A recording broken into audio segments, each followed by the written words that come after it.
Okay, so let's get started on a water change. Let's talk about getting supplies together, what you need before we start this process. So first thing you need is a gravel vac. So I purchased this one for $9 maybe. You should definitely not pay more than that. And this is the end that's going to go down into the tank. It also has a pump, and this is cool because while this end is down in the tank, you're going to squeeze it about every 5 or 10 seconds. And what it does is it kind of flushes water out and back in, and that flushes some of the fish poop and sediment up, and it makes it a lot easier for this to grab it. So I didn't know what this was for at first. Now I do. You kind of do this while you're moving the gravel vac around. Let's talk about where the water's going to go when it comes out from this end. So we need something to catch that. Two good options. I had one of these in my garage. This is a Cadex bucket. It holds 5 gallons. So I don't know if mom or dad has something like that you can use. Another good option is a really big bowl because it won't tip that easily. You can definitely do that. I like my tall Cadex bucket because it holds the extra tubing in it and it doesn't flip out. You want something taller, so because this is kind of used to being looped up, and what can happen is it can kind of move around as you're working with it on this end, and you won't notice that water's coming out of your bowl or if you have a shallow bucket. So keep that in mind when you make your choice. I wanted to show you a really terrible example of what not to use. This we just have for watering plants and stuff. It's not stable enough. It's going to get knocked over by the tubing as I move around the tank. So do not choose something like that. All right, the next thing you need is a towel. So this is just a regular kitchen towel. You're gonna lay it down on the table where you're working because we lean the top of the cover, the hood of the tank on it. It catches any extra water and it helps with our cleanup process too. Another tool that I like to use is I had random shish kebab sticks, and I use one of those because I just did a recent water change, and you see I've got some plant matter in there, and so I like to take this and scrape it out, and I just flick it into my bucket because the water that I pull out of these tanks I use to water flowers outside. I just dump my water out there. So I throw that in there because what happens is if you block that, the suction is not going to be very strong. So you need to make sure that's always clear. All right. Next step. Okay, the next step is we need to set our towel up, remove the hood, and shut off power. So what I always do is I take my towel and I put it right up against the tank like this, just in case any water drops roll down the side of the tank as I'm working, and it just makes a handy place to dry my hands if I need. Speaking of hands, very important that you wash your hands with soap and water, because if the hand sanitizer leaves a weird residue, and you do not want any of that going into your beautiful water world that you work so hard to create. So make sure you have clean hands with soap and water. Now I need to cut the power. So behind this table, I've got everything hooked up to a power strip. So I'm just gonna slide that a little bit forward, and I'm going to click that button off for my power strip. All right, I've got the light hooked up to a different outlet so it doesn't go off, but my filter and my water heater are both disconnected from power. You have to do that. It's very important because you're going to pull this water level below the minimum water amount that filter needs, and you should never run a dry filter. It damages the motor. And also the water heater needs to be turned off because it cannot be run dry either. So once I have that, now I'm going to remove the top. So what I do is I lift this straight up so I'm not pouring water down the back, and I tip the corner of the tank toward the water, and let me tip this up.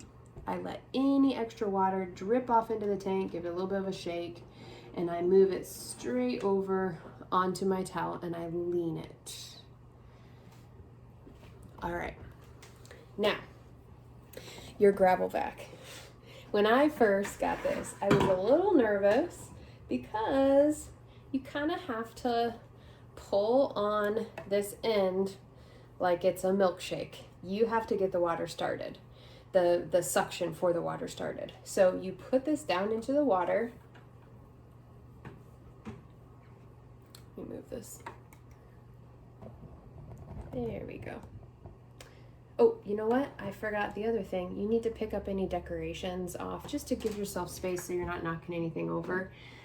So I'm just going to clean this space up a little bit. Put those somewhere safe. All right. Now, back to the gravel vac. I'm going to take this end and I gently put it down to the water. I'm not hitting my little fish buddy. I'm not disturbing him. As long as you move slowly and you're not erratic, it's no big deal. You do not need to remove your fish for just a regular water change. So I've gently put that down in, and what you have to do is you have to do just a little baby milkshake pull on this end. The goal is to get the water to come up and over the highest part. Recharge the shot. There you go. There you go. You want the water to come up and over the highest part, and then you don't need to milkshake pull anymore after that. It's really quick, pretty gentle, and then you've got a couple seconds to get this end before the water starts pouring out into this bucket. So I'm dragging my bucket really close to me so this end can go straight into it after I get my water flow established. So let me show you what this looks like. All right, and that's it. Now, I'm just feeding that tube down into the bucket so I know it's secure and it's not gonna like crazy snake out of there. All right, now I'm going to put the end of my gravel vac down into these glass beads. From the picture you showed me, see all that coming up? From the picture you showed me, you have the exact same thing on the bottom of your tank. So I just very gently jostle these around. And then I squeeze that blue pump that's in the middle of the tube and it flushes all that stuff up, and then the gravel vac can catch it. So you can see it kind of coming up there. A lot of sediment falls down in between these glass beads in a week. So I like to just kind of move it around, hold it still, squeeze the pump, see all that coming up.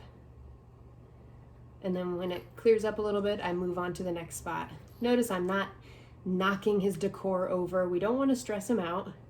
I'm just going to readjust some plants, push those back where I like them. There we go. And then when you're done, you just tip it and let the water run down through, all the way down through the end of the hose. If you like tip it forward before then, water's going to pour out. If it happens, no big deal. That's why we have the towel. So yeah. That is really all the water you need to take out. It's pretty quick. You're just going to drop your water level about 2 inches. And now we need to replace the water we took out with fresh, clean, warm water. I just realized I forgot a step with the water removal process. We also need to give your filter cartridge a rinse. So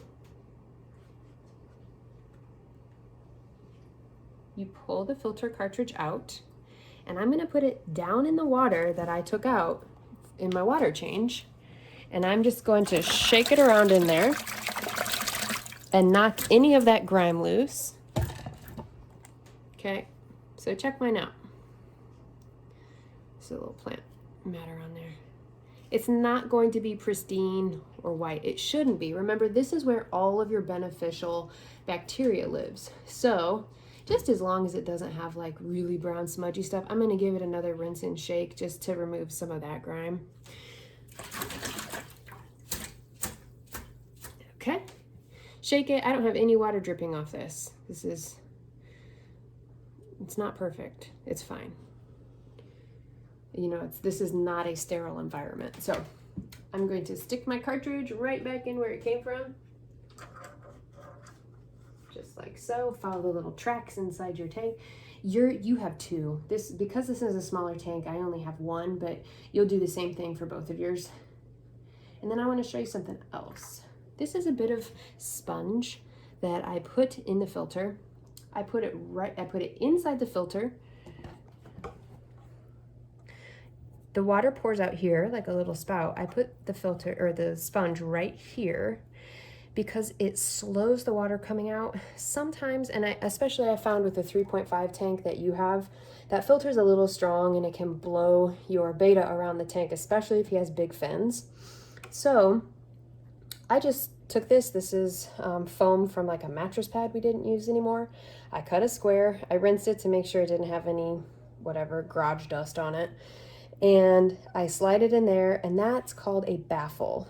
To baffle your flow means to slow it down, and the slower the flow, the happier the fish. So I've got plenty, I'll bring you some.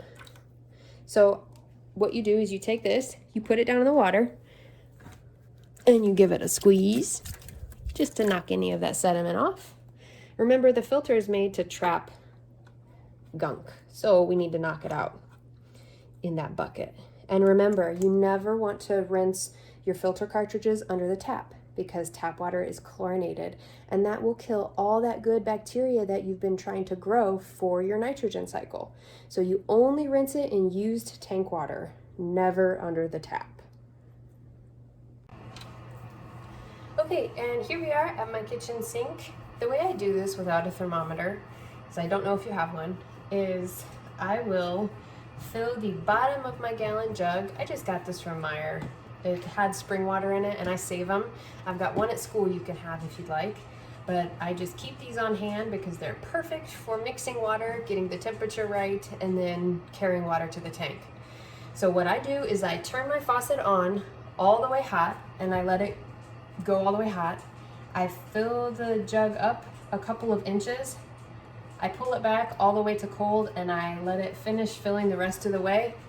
And what that does is, honestly, I get my water at like 78 degrees every time.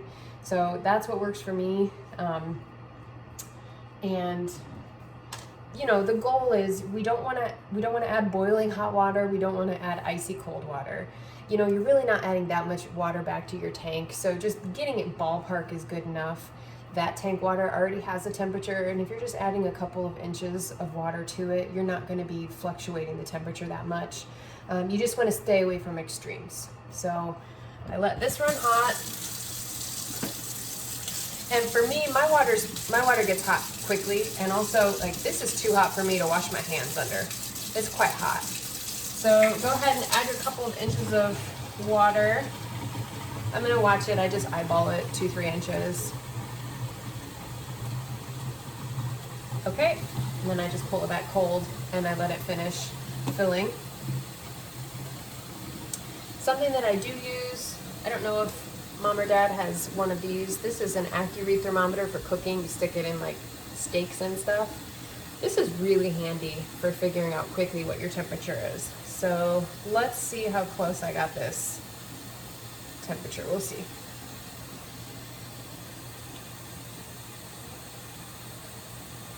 All right, that's just about to the top.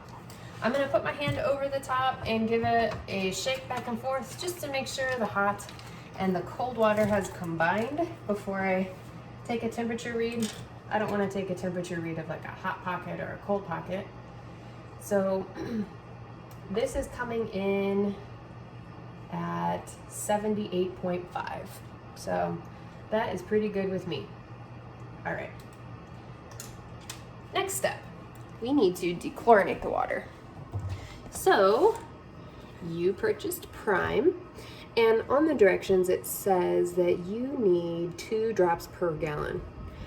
I add 3 or 4 just because I want it to be definitely dechlorinated, and this also helps detoxify ammonia. So if you have a little bit of an ammonia spike, which is that first step in the nitrogen cycle, it helps buffer that. And you know, if you can protect your fish a little bit, that's super cool. Stability, you also have this. In that photo that I sent you, you pour a 1/4 capful, that's about up to the closest thread, and pop that in. I like to put my lid on and give it a shake just to make sure that dechlorinator has distributed all the way through. And then your water is ready to be added back to the tank. Okay, so we've got this giant jug of water that we made, and we don't want to just like glug, glug, glug it into the tank. That would really stress the fish out to have it like swished all over the tank. So save the cup that your beta comes in, because it comes in super handy for adding water back into the tank. You can also use, I don't know where I put it, I have a little small pitcher too. Honestly, anything around your house that works. And that's the fun about keeping fish, is you have to be creative and you find things in your own home that you already have that you can adapt and make work. So you don't have to go out and purchase every single thing. So take your cup, and I'm gonna take this water that we just prepared. It's still at 78 degrees, and I'm just gonna pour some into my cup. Okay. And let me show you the best place to add it if you're gonna pour water in. Pour it right into the filter. So I'm just gonna pour it straight on top of my filter cartridge because it's gonna come out of that outspout and be really gentle, and it's not gonna freak the fish out. Okay, you can do it that way, or let me show you another option. You can pour directly from the jug into your open hand. You put a little bit of space in your fingers like this, and you pour the water onto your palm. You put it at a downward angle like that so it doesn't flow back on you. And that trickles in between your fingers, and sort of like rain is another effective way to refill your tank. It's a little bit faster than adding cup by cup. So let me show you what that looks like. So I've got the jug in my right hand, open palm left, and I'm just going to pour the water in between my fingers.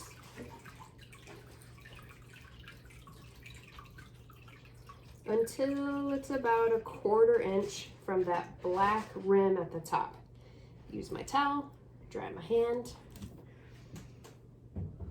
and that is pretty much it. Okay, so I'm going to carefully pick up the hood, make sure my wires are going out these back opening spaces so you're not wrestling with the wires, and the top of your tank will fit down easily. Then what I'm going to do is just spot check and make sure I haven't flipped any drips of water around the tank, especially behind. So just do a quick little dry off if you've anything dribbled down. And I don't like water spots on the side of my tank, so I just make sure it's all clean and dry. And then I need to turn my power back on. So I'm just gonna flip that switch on my power strip, and my filter and my heater kick back on just like that. And then, you know, do what you want with the tank water. I water my plants with it. And I hang my gravel vac up so the water drips out of it and doesn't get all funky and rotty. And yeah, I was talking through it, but you know, it might take you 20 minutes at first, but I can do one of these in less than 10 minutes. So pick a day that works for you. Sundays are slow at our house, so I like to make that my water change day. And make sure you do it every day on Sunday or whatever day works for you, and your fish will stay happy and healthy, and their tank won't get too bogged down by anything. Pretty simple and straightforward. Hope this helps. Thanks for watching.